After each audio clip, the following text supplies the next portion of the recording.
জানেন তো বন্ধুরা, আজ বিকাল থেকে না ভীষণ চাউমিন খেতে মন চাইছিল। বোনের শরীরটা একটু খারাপ, তাই বোন বলল আমি বাজারে যেতে পারবো না। আর বাজারটা না আমাদের বাড়ি থেকে একটু দূরে। আর আমার তো পুচকু আছে। আর বাবু গিয়েছিল একটু দরকারি কাজে, তো বাবুর আসতে লেট হবে বলেছিল। তো তাই জন্য ভাবলাম যে বাড়িতেই বানিয়ে খাই।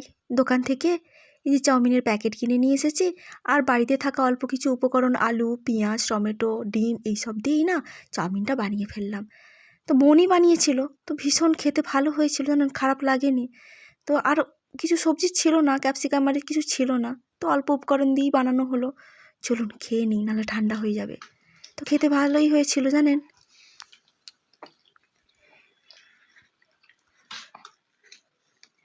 এই যে সবাই খেতে বসে পড়েছি, সব খাচ্ছি। এবার খেয়ে দেখার পালা যে কেমন হয়েছে। কেন বাবু খাচ্ছে, বোন খাচ্ছে, মা, আমার পুজো শুধু খাচ্ছে না। তো খেয়ে দেখি কেমন হয়েছে।